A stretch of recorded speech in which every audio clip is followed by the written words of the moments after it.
Baik, hari ini kita melanjutkan kembali dari eksposisi kita kitab Kolose. Kita sudah bicara tentang bagaimana aturan Tuhan di dalam keluarga terhadap peran bapak, ibu, anak dalam keluarga. Demikian juga minggu lalu kita bicara tentang peran seorang hamba atau pekerja. Tapi hari ini kita bicara tentang peran Tuhan dalam pekerjaan terhadap hambanya. Jadi bagaimana Tuhan yang berkenan kepada Tuhan itu menjadi tema kita. Saya akan membicarakan topik ini dengan melihat satu bagian firman Tuhan dari Kolose pasal 4 ayat pertama. Satu ayat saja ya. Dikatakan di sana, "Hai Tuhan, berlakulah adil dan jujur terhadap hambamu.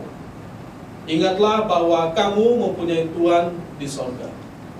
Ini bagian yang menarik kalau kita perhatikan. Meskipun ini bagian yang singkat, tapi sebetulnya begitu banyak ayat dalam firman Tuhan yang bicara tentang peran atau tugas seorang tuan di hadapan Tuhan. Dalam etos kerja Kristen, kalau kita perhatikan, yang ditekankan dalam semua relasi ya, relasi antara tuan dan hamba, hamba dan tuan, maka relasi ini harus didasarkan pada sikap keadilan, sikap kejujuran, dan kita harus ingat dalam sikap keadilan dan kejujuran itu di atas segalanya itu ada Tuhan. Sehingga dikatakan dalam bacaan kita, "Hai Tuhan, berlakulah adil dan jujur." Jadi kedua bagian ini harus menjadi perhatian bagi para tuan. Dalam zaman lampau memang bicara tentang memang tuan, kan dia punya hamba. Tapi zaman sekarang mungkin bicara tentang seorang bos atasan, di mana dia mempunyai pekerja yang bekerja kepadanya. Tuan mempunyai kewajiban yang mengikat, yaitu dia harus adil, dia harus jujur, dan dia juga harus tahu bahwa ada Tuhan yang di atas sana. Tuhan yang berada di atas segala Tuhan yang ada dalam dunia ini, yaitu Tuhan kita di sorga.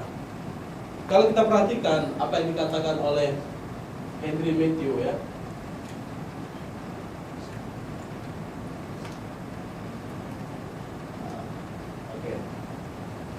Henry Matthew berkata, kewajiban Tuhan terhadap hamba-hambanya bukan hanya keadilan yang dituntut dari mereka, tetapi juga kesetaraan dan kebaikan yang tegas. Yaitu hendaklah mereka memperlakukan hamba-hamba mereka sebagaimana mereka mengharapkan Allah memperlakukan diri mereka sendiri. Dengan kata lain, mereka harus berlaku benar terhadap hamba-hambanya atau pekerja-pekerjanya. Kalau misalnya dia harap yang terbaik daripada Tuhan, harusnya dia memperlakukan yang baik juga terhadap hambanya. Ya, kemarin sempat lihat di YouTube, ada seorang bos marah sekali karena pekerjanya membawa pergi truk atau apa, kemudian ketangkap, lalu dia marah besar, dia memukul dengan kayu pekerjaannya itu. Ya ini yang menurut saya tindakan yang terlalu berlebihan ya, karena di negara kita ada hukum yang mengatur semuanya itu. Ya memang kita boleh marah, tetapi jangan melakukan segala sesuatu semaunya kita. Jadi biarkan hukum yang bekerja di dalamnya. Nah, menarik, Henry Matthew berkata bahwa dia harus mempunyai keadilan. Dalam hal ini kita memperlakukan orang dengan setara dan kebaikan. Kemudian kita memperlakukan orang sebagaimana kita harap Tuhan memperlakukan kita di hadapannya. Maka dalam bagian ini kita bisa lihat bagian pertama yang dituntut daripada tuan-tuan atau majikan-majikan. Ya siapa tahu suatu saat kita menjadi tuan ya, menjadi majikan, menjadi bos. Kita nggak tahu kan, dunia ini kan terus berputar. Tiba-tiba menjadi tuan Stephen, gitu kan, tuan Martinus misalnya. Nah kita nggak tahu, dunia ini terus berputar ya. Hari ini kita menjadi seorang pekerja, suatu saat kita menjadi seorang yang mungkin mempunyai bawahan atau pekerja. Tapi yang harus kita ingat bahwa tuan-tuan harus berlaku adil. Dan ini catatan firman Tuhan, hai tuan-tuan, bukan sapaan hai ya, bukan. Tapi penegasan hai tuan-tuan, berlakulah adil. Jadi para tuan-tuan diingatkan untuk tidak sewenang-wenang. Dia harus memperlakukan bawahannya dengan penuh tanggung jawab dan adil. Jadi jangan mentang-mentang kita sudah menggaji, kita sudah bisa membawa dia ke tempat kita, lalu kita tidak berlaku adil. Banyak kita tonton di berita pembantu yang nggak dibayar malah disiksa, ya kan? Pembantu yang kemudian lompat dari lantai 2, lantai 3, lantai 4, ada yang patah kaki, ada yang juga meninggal karena dilakukan sewenang-wenang oleh majikan mereka. Mungkin awal-awal waktu mereka mulai bekerja, mereka dijanjikan manis-manis ya. Oh, kamu nanti dapat ini, dapat ini, dapat ini, dapat ini, dapat perlakuan ini, dapat perlakuan itu, dapat gajinya segini dan sebagainya. Tapi nyatanya ada tuan-tuan yang jahat, tidak bertanggung jawab dan tidak adil. Meskipun tuan-tuan memiliki hak dan otoritas dalam hubungan kerja, tetapi majikan atau pemimpin atau tuan itu berkewajiban memberikan hak yang setara, yaitu berupa upah yang layak, kondisi kerja yang manusiawi, bahkan bukan aturan-aturan yang dibuatnya sendiri semaunya dia, tetapi mempertimbangkan aspek integritas dan moralitas. Ya, tuan itu punya kewajiban dan hak yang baik ya, tapi dalam takaran tertentu. Punya otoritas tapi dalam takaran tertentu, bukan otoritas sewenang-wenang. Maka dalam hal ini kita memperhatikan ada 3 hal yang perlu kita ingat waktu kita bersikap adil. Maka yang perlu kita ingat yang pertama, ingatlah bahwa ada hukum kasih ya. Nah, ini harus menjadi dasar dalam bekerja. Kalau nggak ada dasar dalam hal ini menurut saya bukan hanya dasar bagi tuan ya, tapi juga dasar bagi hamba yang bekerja pada tuannya. Dasar ini harus kita miliki, dasar kasih. Jadi kasihilah Tuhan Allahmu dengan segenap hatimu dan dengan segenap jiwamu dan dengan segenap akal budimu. Itulah hukum yang terutama dan yang pertama. Jadi dasar ini harus menjadi jiwa waktu kita bekerja. Tapi bagian yang lain, hukum yang kedua yang sama ya, artinya yang terikat, yang terhubung dengan itu ialah kasihilah sesamamu manusia seperti dirimu sendiri. Ya, ini bicara tentang kasih yang dilakukan oleh tuan terhadap hambanya atau majikan terhadap pekerjanya, maupun kasih yang dilakukan oleh pekerja terhadap tuannya. Jadi pekerja mengasihi tuannya, maka dia bekerja dengan baik. Tuan mengasihi pekerjanya, maka dia akan memberikan sesuatu yang baik, baik gajinya atau upahnya maupun perlakuan. Jadi jangan mentang-mentang dia bekerja seakan-akan dia diperlakukan seperti binatang ya. Zaman lampau memang tuan-tuan itu memperlakukan budaknya itu hampir sama seperti binatang. Dalam kategori kepemilikan, hampir budak-budak itu tidak disebut sebagai manusia ya. Mereka diperlakukan seperti binatang. Hidup dan mati mereka bergantung pada Tuhan. Tapi untuk kondisi sekarang tidak seperti itu. Jadi hukum kasih, karena baik tuan maupun hamba mereka diciptakan dalam gambar dan rupa Allah, mereka setara di hadapan Allah. Hanya peran dan tanggung jawab mereka berbeda. Sama seperti kita di rumah, ayah dan ibu, anak di hadapan Tuhan sama nggak? Sama.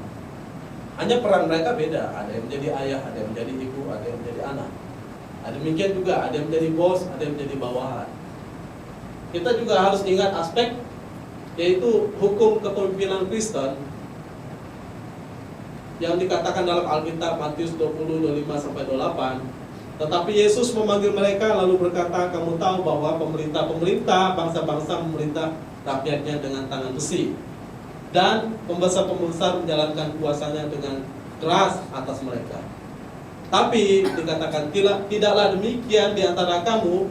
Barang siapa ingin menjadi besar di antara kamu atau menjadi hamba pemimpin atau majikan, hendaklah ia menjadi pelayanmu. Artinya menjadi seorang yang penuh dengan kasih rendah hati. Dan barang siapa ingin menjadi terkemuka di antara kamu, hendaklah menjadi hambamu. Sama seperti anak manusia datang bukan untuk dilayani, melainkan untuk melayani dan untuk memberikan nyawanya menjadi tebusan bagi banyak orang. Nah, ini landasan majikan ya, atau kepemimpinan daripada Kristus, kepemimpinan Kristen. Nah, ini contoh kita, yaitu Kristus. Jadi dalam bagian ini kita bisa lihat bahwa waktu kita bekerja harus diwarnai dengan kasih kepada Allah, kasih kepada sesama. Karena ya tanpa kasih kita tidak bisa bekerja dengan terbaik, dengan sepenuhnya. Kita hanya berpikir tentang keuntungan diri kita sendiri. Tetapi karena kasih kita akan berpikir untuk keuntungan Tuhan kita dan juga untuk keuntungan kita. Jadi kita tidak hanya memberikan yang terbaik pada bos kita ya, tapi juga kepada diri kita. Jadi keadilan harus menjadi suatu semangat yang ditampakkan dalam bekerja dengan sikap adil, maka ada kasih di sana yang dihidupkan. Dan kepemimpinan Kristen kita melihat bahwa itu diwarnai dengan sikap yang rendah hati, tidak semena-mena, tidak melakukan suatu kekerasan, pemaksaan, kemudian mengontrol orang lain secara berlebihan, seakan-akan orang itu menjadi milik kita sepenuhnya, hanya untuk kepentingan kita.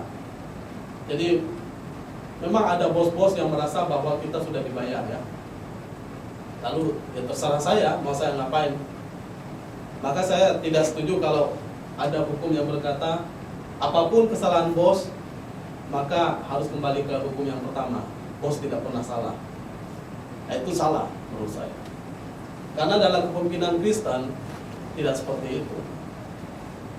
Ya bos justru harus menjadi teladan yang baik untuk mengayomi, untuk melayani, bahkan untuk mensejahterakan ya. Memang satu sisi untuk kepentingan dia, tapi juga untuk kepentingan pekerja. Jangan lupa pekerja pun mau bekerja kenapa? Ya karena dia membutuhkan kesejahteraan, baik secara finansial maupun juga kehidupan, kesejahteraan dia. Maka dalam bagian ini bukan hanya kepentingan pribadi daripada atasan yang perlu kita berikan secara baik, tetapi juga kita harus memperlakukan suatu kepentingan diri kita yang terbaik juga. Tapi dalam hal ini kita menjadi sama seperti Kristus yang menjadi seorang hamba yang melayani dengan yang terbaik.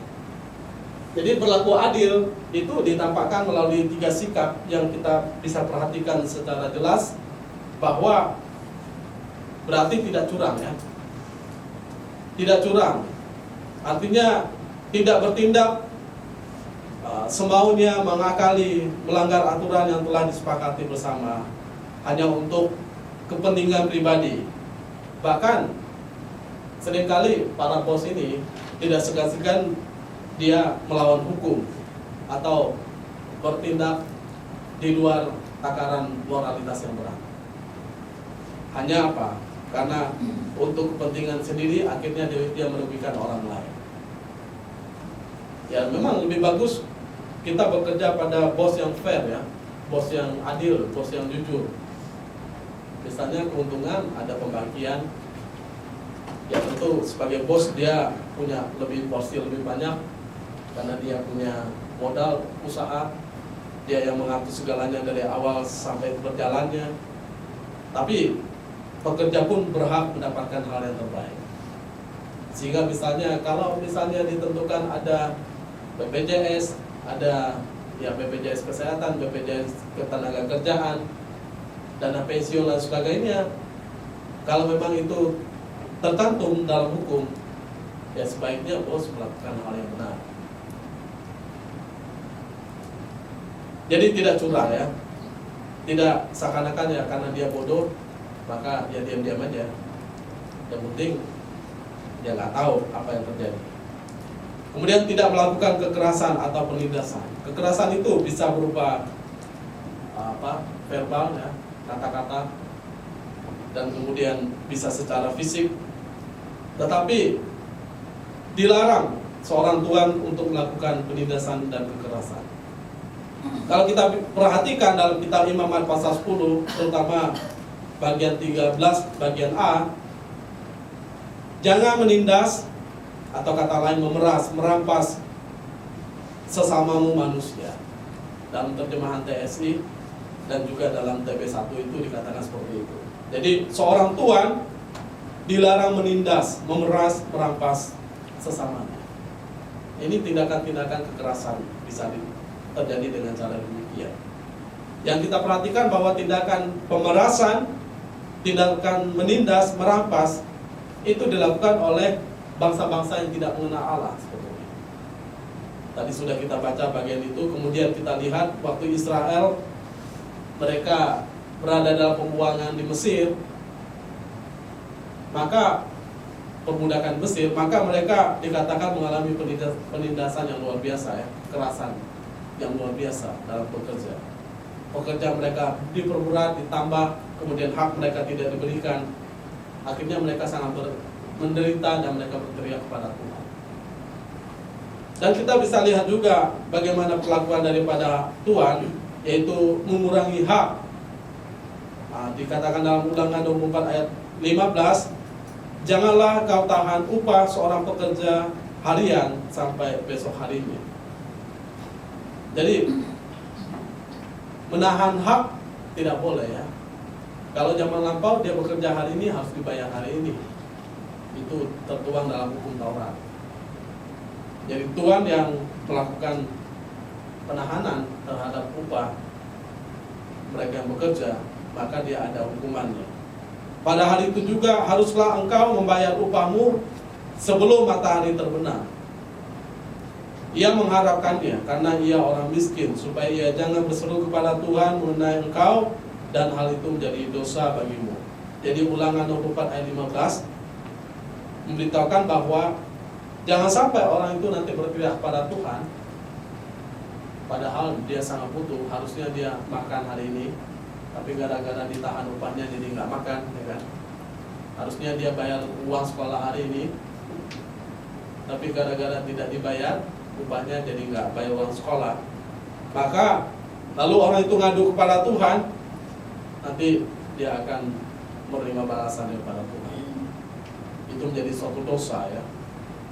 Maka kalau orang menahan hak daripada pekerjanya, itu dosa besar menurut saya. Ya, ada pekerja-pekerja yang menahan hak sehingga orang harus demo dulu, harus teriak dulu. Terutama mereka-mereka yang pernah tugas, ya kan, ditahan haknya dengan alasan ini dan itu, ini dan itu. Banyak sekali alasan-alasannya. Dengan kata lain, ya, dia tidak mau kasih hak daripada pekerja itu, tapi alasan itulah yang membuat tidak diberikan. Tapi kita harus ingat juga, selain daripada kita harus ingat hukum kasih, kita harus ingat tentang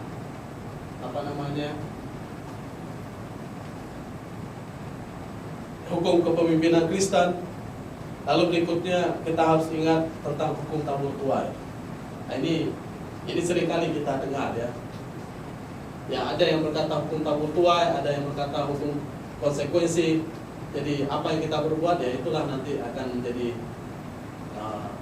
hal yang dilakukan orang terhadap kita.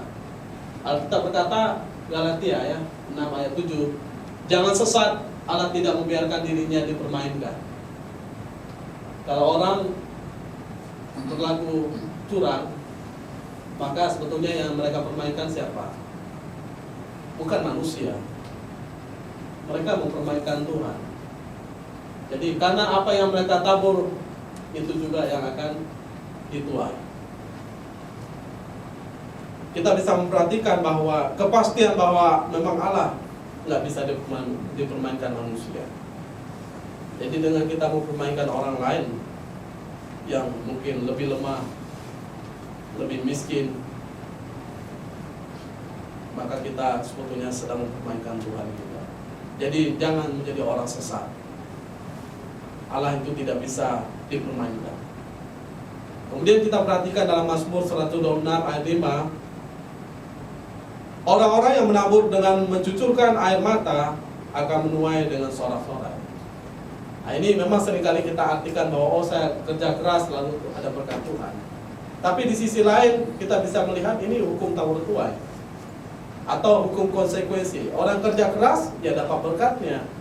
Orang malas-malas ya nggak dapat berkatnya. Jadi ada hitung-hitungannya. Ya mungkin pekerja bisa mengakui di hadapan bos bahwa dia bekerja keras dengan apa? Dengan absen, dengan semua catatan yang dia lakukan. Tapi Bapak di surga tahu. Atau seorang tuan mau menipu bawahannya, lalu dia mengurangi, dia memotong, atau dia tidak membayar sama sekali. Nah, ini melawan hukum yang Tuhan sudah tetapkan, bahwa orang yang memang menabur dengan mencucurkan air mata, mereka yang bekerja keras, mereka kerja sungguh-sungguh, mereka layak kok menuai dengan sorak-sorai. Mereka layak mendapatkan hal yang terbaik. Nah, ini hukum yang Tuhan sudah atur ya, yang menarik dalam kita bekerja. Kemudian kita lihat dalam Amsal 22 ayat 8-9, orang yang menabur kecurangan akan menuai bencana, dan tongkat amarahnya akan habis binasa. Orang yang baik hati akan diberkati karena ia membagi rezekinya dengan si miskin. Jadi ini sesuatu hal yang menarik ya. Bahkan orang yang terus memberi dikatakan mereka tidak akan pernah kehabisan. Tapi orang yang menabur kecurangan, mereka menuai bencana. Orang yang berbuat baik, yang berbuat hati, yang baik hatinya akan diberkati karena ia membagikan rezekinya dengan orang miskin. Jadi dengan kita berbagi saja itu ada berkat daripada Tuhan. Apalagi kalau kita memberikan yang terbaik ya, karena dia sudah bekerja pada kita. Ya, saya ingat dengan seorang teman saya, ada pembantunya yang sangat setia, mulai dari mereka awal menikah, punya anak 2, lalu sekarang anaknya ada di Amerika. Nah, kemudian sekarang sama-sama menjadi seorang kakek ya, karena pembantu itu pun dari mudanya sudah mengabdi pada tuannya yang dulu muda, sekarang sama-sama sudah tua. Jadi karena sang tuan menganggap bahwa pembantunya ini adalah seorang yang setia sekali, maka dibelikan rumah. Ya, masing-masing dibelikan rumah oleh tuannya. Nah, ini sesuatu yang luar biasa ya. Dia berbaik hati, bukan hanya memberi gaji ya, tapi ada suatu hal yang diberikan kepada pekerjaannya atau hambanya.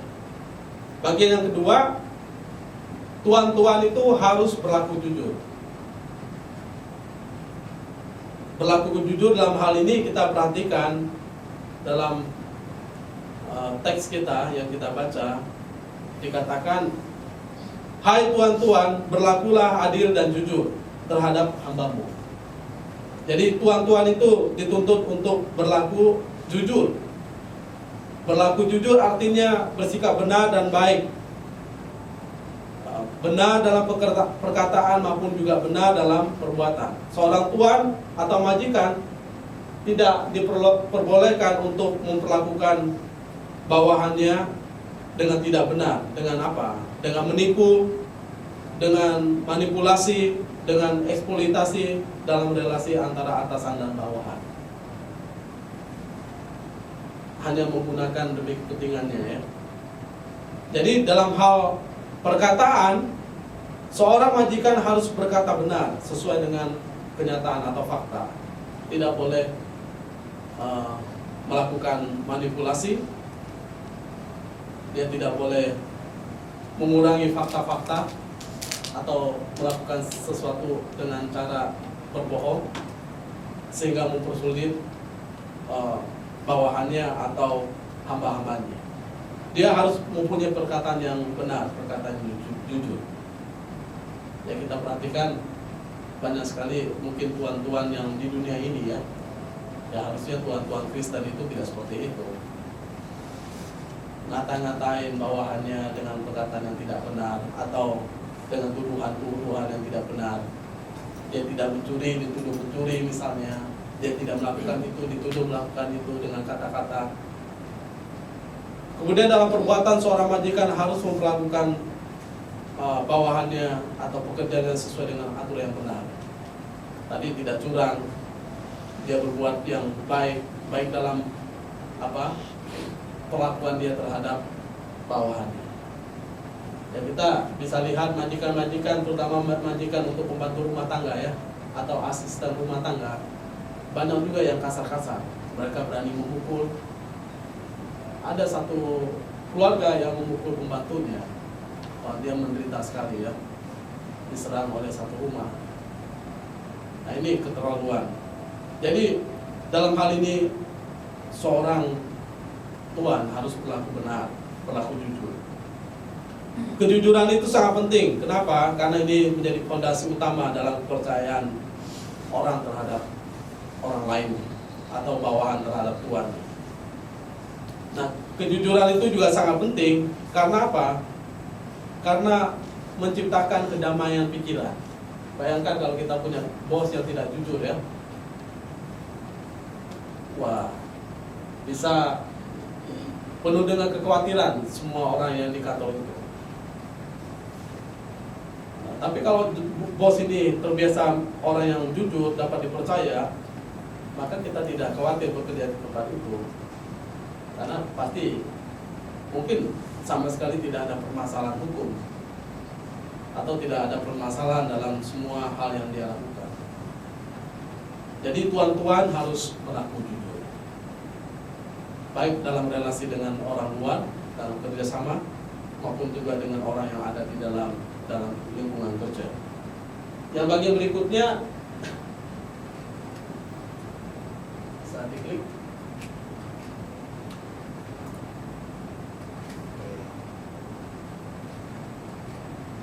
Yang bagian berikutnya yang terakhir. Jadi tuan-tuan harus ingat bahwa kita semua punya Tuhan di sorga. Ini yang dikatakan oleh Alkitab. Dia harus berlaku adil dan jujur terhadap hambanya, tapi dia juga harus ingat bahwa dia ada Tuhan yang lebih besar daripada dia. Jadi Tuhan memang punya otoritas, tapi bukan punya otoritas segalanya. Dia di bawah otoritas Tuhan. Maka dia harus tunduk kepada otoritas Tuhan itu. Kalau dia tunduk pada otoritas Tuhan, maka kebenaran Tuhan, keadilan Tuhan, kejujuran, sama seperti Tuhan yang adalah jujur, maka dia akan menjalankan semuanya. Maka tuan-tuan atau para majikan, mereka harusnya menjadi seorang tuan yang sadar bahwa selain daripada dia ada Tuhan yang besar. Maka dalam tema kita adalah Tuhan yang berkenan kepada Tuhan. Harusnya dia berkenan kepada Tuhan itu. Jadi dia bukan segala-galanya ya. Dia bukan puncak daripada otoritas itu. Meskipun dia punya uang, dia punya jabatan, dia punya segalanya, ada Tuhan yang punya semuanya. Tadi kita sudah nyanyi bahwa dia adalah Raja atas semesta. Dialah yang memperlakukan hukumnya.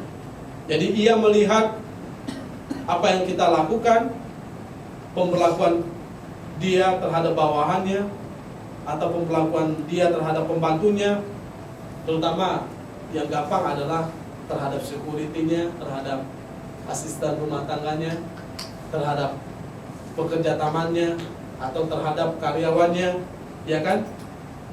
Bagaimana dia memperlakukan bawahannya, baik dari perlakuan kata-kata, perbuatan, termasuk gaji ya. Ingat Tuhan itu melihat. Maka Paulus mengingatkan dalam hal ini kepada orang-orang di Kolose bahwa selain daripada mereka sebagai pemimpin-pemimpin yang hebat dalam dunia ini, ingat loh, ada pemimpin yang lebih hebat daripada mereka. Sesungguhnya Tuhanlah yang mempunyai otoritas yang besar. Sebab ada Tuhan di sorga. Nah, ini menjadi ingatan bagi mereka ya. Dan juga bagi ingatan bagi kita semua, bahkan menjadi ingatan bagi para tuan-tuan atau bagi para majikan atau bos, Ada Tuhan yang di atas mereka. Jadi mata Tuhan melihat apa yang mereka berbuat. Ya, jangan kita menganggap bahwa mentang-mentang orang rendah, jadi kita sewenang-wenang menginjak, mengata-ngatai, memperlakukan mereka semaunya kita. Ya, kita harus berlaku adil, kita harus berlaku benar, sebagaimana cara kepemimpinan orang Kristen. Dalam Alkitab pernah nggak kita temukan Yesus menginjak-injak murid-muridnya, mengata-ngatai murid-muridnya, ya kan? Tidak ya? Atau dia memperlakukan mereka dengan tidak wajar. Kadang-kadang mereka memang ditegur, tapi ditegur untuk suatu kebenaran, perubahan hidup, sehingga mereka jadi semua menjadi seorang murid. Tapi Yesus sebagai pemimpin mereka tidak pernah sewenang-wenang ya, tidak pernah melakukan mereka secara tidak manusiawi. Bahkan Yesus sangat peduli membimbing mereka sebagai pemimpin yang baik, gembala yang baik bagi mereka. Nah, maka saya kadang-kadang kaget juga. Dulu waktu saya masuk ke STT, saya pikir di STT itu malaikat semua ya. Pikir teman-teman malaikat semua, kemudian dosen-dosen malaikat semua. Ternyata enggak juga. Justru disitulah kita berhadapan dengan hantaman-hantaman yang kuat ya. Karena kalau tampil di mimbar seperti ini ya orang baik-baik semua. Tampil di luar ketemu dengan orang-orang baik-baik semua. Tapi waktu saya masuk STT, waduh, kaget kan. Maka orang bilang, kita pikir di STT banyak malaikat ya. Ternyata justru di situ banyak setannya. Nggak teman kita lah, nggak dosen kita lah. Maka sebetulnya ya ini harus menjadi suatu pelajaran yang baik. Harusnya warna kehidupan kita itu sama seperti Tuhan Yesus yang mengayomi, yang memberi ajaran yang benar, yang melakukan segala hal dengan pelayanan yang benar. Ingat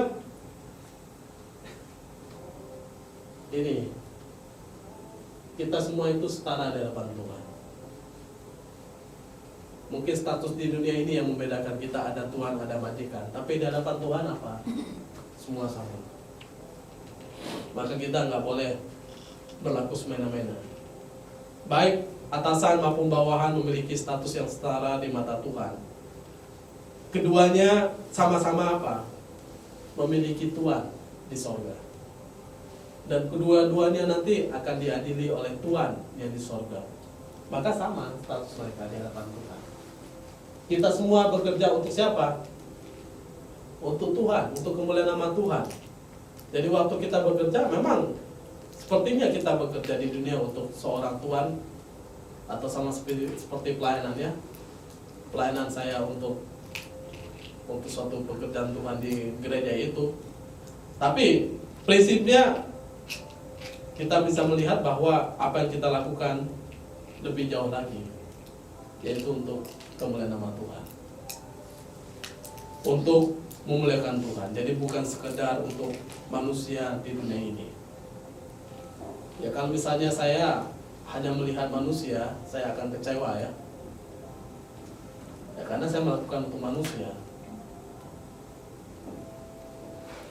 Kalau kita berpikir untuk manusia kan selalu berpikir gini, apa yang orang itu bisa lakukan buat saya? Apa keuntungan yang bisa saya dapatkan? Selalu hitungan seperti itu kan kalau kita hanya untuk manusia. Saya kerja untuk dia, apa yang saya dapatkan? Oh ini balance nggak? Sesuai nggak? Oh kalau nggak sesuai saya nggak mau kerja seperti itu. Apalagi dalam dunia pelayanan ya. Dunia pelayanan, wah, kalau kita hitung kita malah keluar kan? Kita malah berkorban, bukan malah untung. Saya kemarin ketemu dengan seorang teman, dia sewa di salah satu mall. Dia katakan, wah ratusan juta sekali sewa, karena besar kan hall. Dia harus keluar terus. Tapi kalau berpikir untung, dia tidak akan melakukan semuanya itu. Maka dalam bagian ini, apa yang kita lakukan untuk kemuliaan nama Tuhan. Jadi kita juga harus ingat, karena Tuhan kita ada di sorga, semua akan diadili di hadapan Tuhan. Jadi semua kita melakukan segala sesuatu di dunia ini, tapi dinilai oleh Tuhan di surga. Mungkin dunia ini tidak adil atau Tuhan kita tidak adil, tapi Tuhan kita adalah Tuhan yang adil. Jadi apakah kita sudah melakukan hal yang benar sesuai dengan kehendak Tuhan? Ya, Tuhan itu adil. Semua yang kita kerjakan ada di hadapan Dia. Kita tidak mungkin bisa mengelak atau berbohong, karena apa yang kita perbuat itu semua terang benderang, ya. Di ruang tertutup, di ruang yang terbuka, di dalam hati kita, dalam pikiran kita, dalam perasaan kita. Kita mungkin bisa merasa, oh saya baik-baik saja, padahal perasaan kita kacau. Kita tidak merasa perasaan kita baik-baik saja terhadap orang lain. Jadi Tuhan itu adil, Dia jujur. Jadi semua perbuatan yang manusia lakukan, yang mereka pertanggungjawabkan di hadapan Dia. Maka kita juga jangan terlalu khawatir karena bos kita tidak jujur, maka kita mau segera-segera ya membalas, ya. Kalau dia nggak jujur, oh saya balas dia tidak jujur. Jangan segera-segera. Kita punya Tuhan yang adil kok, Dia akan membalas semuanya. Dan makin hari kita akan bisa melihat bahwa keadilan Tuhan, demi keadilan Tuhan itu diperlihatkan dan berjalan. Jadi jangan khawatir. Mari kita ingat 3 hal ini, bahwa sebagai seorang Tuhan, dia harus jujur, dia harus adil, dia harus tahu bahwa ada Tuhan yang lebih besar yang menjadi Tuhan. Mari kita berdoa.